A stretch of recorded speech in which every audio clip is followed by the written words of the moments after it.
El tema de ahora es procesos termodinámicos. Lo primero que tenemos que saber es qué significan procesos termodinámicos. Y esto es una transformación en el que el sistema intercambia energía con su entorno, pasando de un estado inicial de equilibrio a otro estado final de equilibrio. Muy fácil, los procesos térmicos. Hay que identificar que hay dos procesos, reversibles e irreversibles. Vamos a ver el proceso reversible.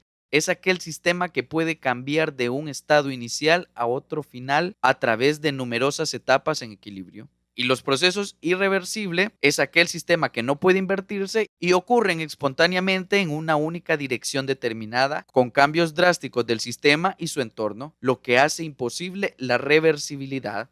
Un ejemplo de proceso reversible es el movimiento sin fricción. Y eso sabemos que naturalmente no existe, porque si movemos un objeto en el suelo, sabemos que el suelo genera una fricción y por ende una fuerza contraria. Y si lo hacemos en el aire mismo se convierte en una fuerza contraria a nuestro movimiento. Y un ejemplo de proceso irreversible es cuando quemas una hoja. Enciendes el cerillo, lo colocas en la hoja y la hoja se quema.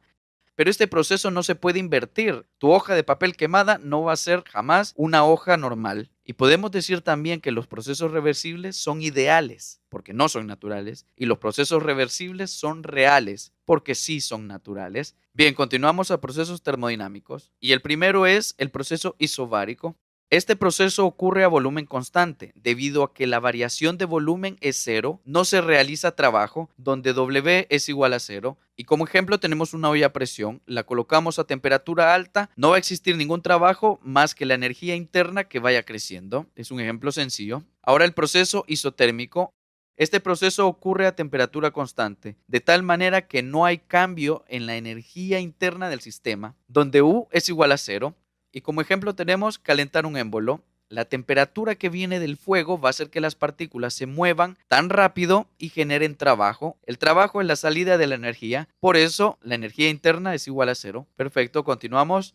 El proceso isobárico. Un proceso térmico es isobárico si el sistema tiene una presión constante. Como ejemplo tenemos calentar una olla, esto puede ser agua, sopa o lo que sea, pero la temperatura que le estamos generando a la olla está calentando la energía interna de lo que está dentro de la olla, pero siempre existe una presión que es la presión atmosférica. Así que el proceso isobárico es solamente si tenemos una presión constante. En este ejemplo es la presión atmosférica la que siempre se mantiene constante.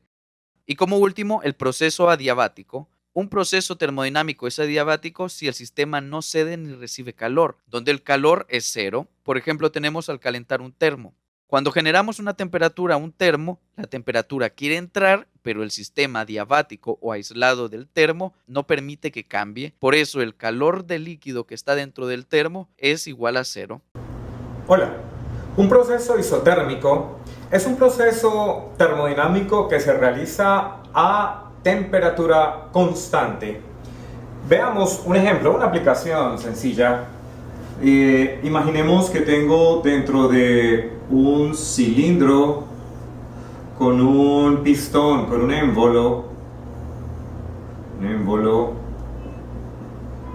un gas. Tengo un gas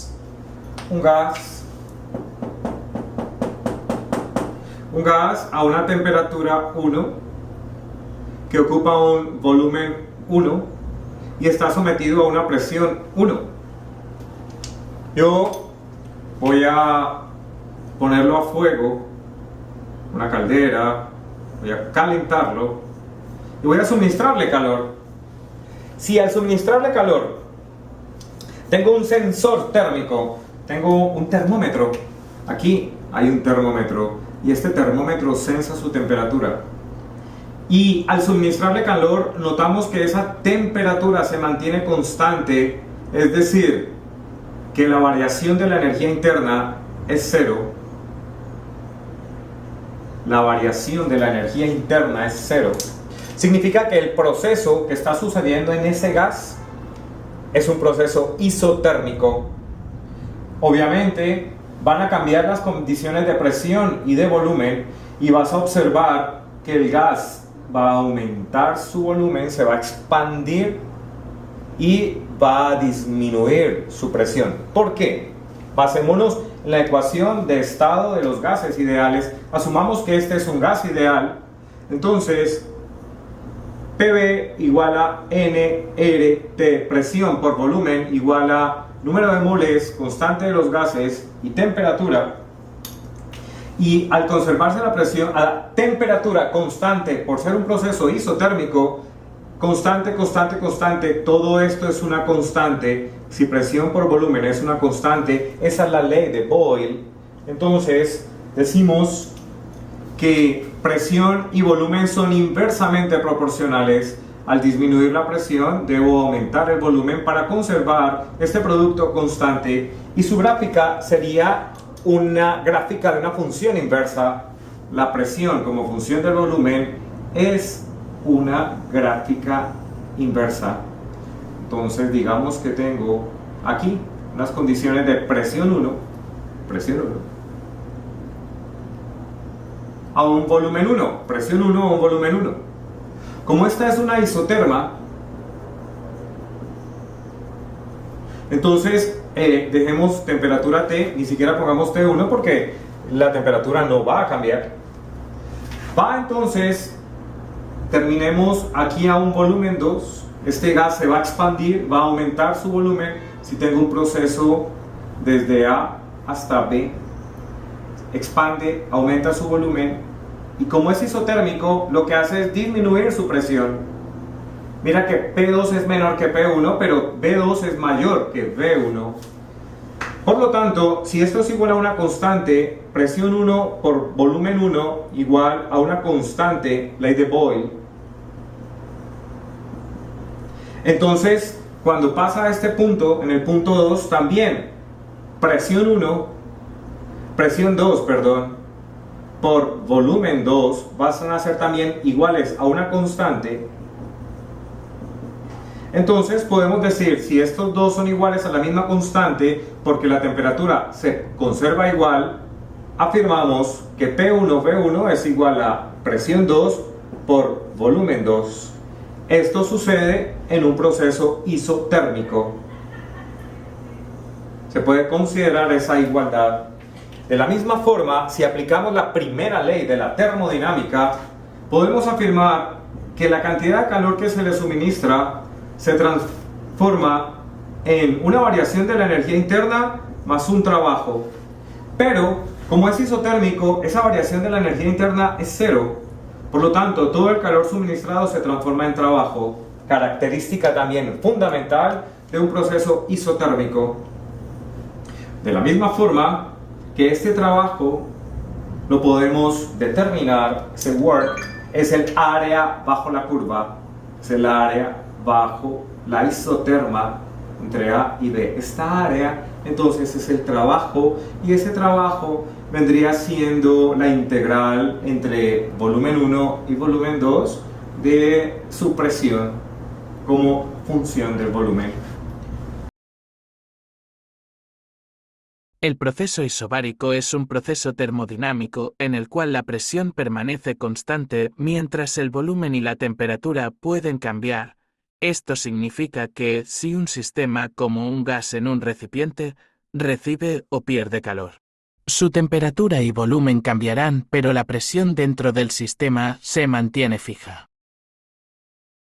En un proceso isobárico, la primera ley de la termodinámica se expresa como Q es el calor transferido al sistema, delta U es cambio en la energía interna del gas y W es trabajo realizado por el gas. El trabajo en un proceso isobárico se calcula con P es la presión constante y delta V es cambio de volumen del gas.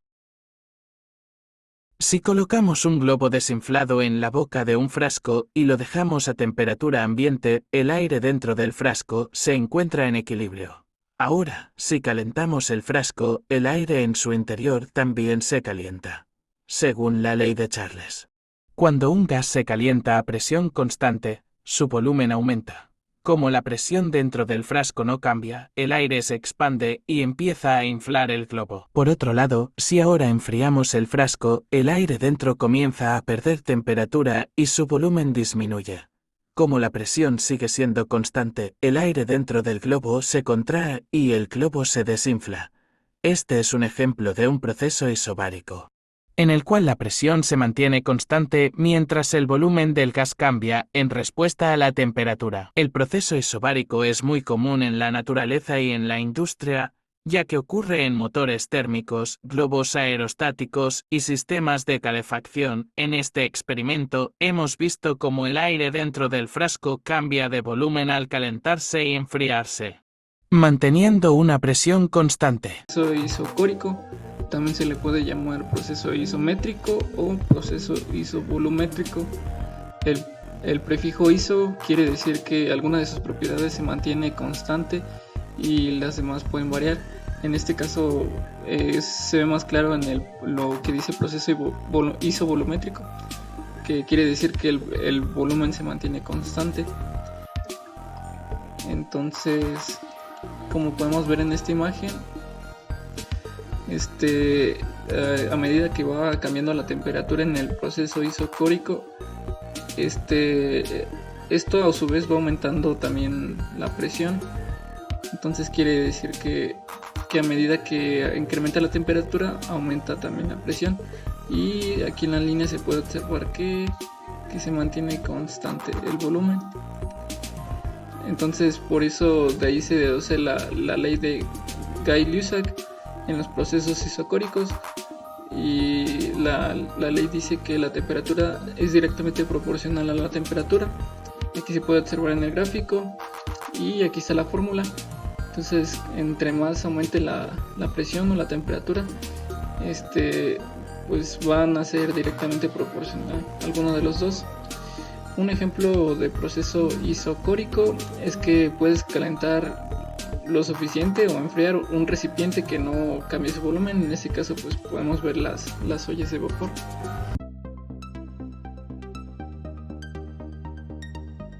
En este tipo de procesos no hay un intercambio de calor, ya que el sistema se encuentra aislado. Por lo tanto, Q va a ser igual a 0. Y este aislamiento se logra recubriendo ya sea un reactor o un pistón con cierto material aislante, lo que significa que no va a permitir la transferencia de calor, ya sea del sistema a los alrededores o viceversa. En una gráfica presión contra volumen, este tipo de procesos se representan por una línea curva. Puede ser expansión o puede ser también una compresión. En este ejemplo que les presento aquí, estamos viendo una expansión. El volumen va a sufrir una dilatación, esto debido al que el calor no se puede transferir. Por lo tanto, el volumen va a estar afectado por un coeficiente de dilatación, que también se conoce como coeficiente gamma. Y para los procesos adiabáticos, la presión será inversamente proporcional al volumen elevado al coeficiente gamma. Por lo tanto, presión por volumen elevado al coeficiente gamma será igual a constante. Y este coeficiente gamma se define como el Cp entre el Cv, siendo el Cp la capacidad calorífica del gas que estemos estudiando a presión constante y el Cv su capacidad calorífica a volumen constante. Como la presión por el volumen elevado al coeficiente gamma en el punto 1 es igual a una constante y en el punto 2 es igual a esta misma constante, podemos igualar la presión por el volumen elevado al coeficiente gamma en el punto 1 y en el punto 2. Y de esta forma podemos obtener algún dato que nos falte, por ejemplo puede ser la presión o el volumen, ya sea en el punto 1 o en el punto 2, simplemente despejándolos. El coeficiente gamma es igual a 5/3 para los gases monoatómicos. Estos son los gases nobles, por ejemplo el argón, el helio. Y es igual a 7/5 o 1.4 para los gases diatómicos, por ejemplo el oxígeno o el nitrógeno. Experimentando el proceso diatérmico en el cual el proceso se encarga de pasar calor a un cuerpo. En este caso mi compañera pondrá sus manos y en este momento le está transmitiendo calor. Al momento de acercar las manos hasta el fondo, le está transmitiendo más calor hasta llegar a un cierto punto a que le puede quemar las manos. Aquí le está quemando las manos y aquí ya no. Este recipiente contiene agua hirviendo y al entrar en contacto con el hielo, lo comienza a derretir.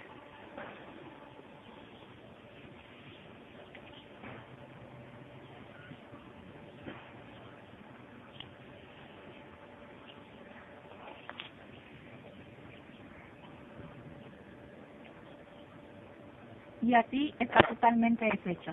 Vamos a determinar que las paredes del termómetro de este sartén permiten la transferencia de calor.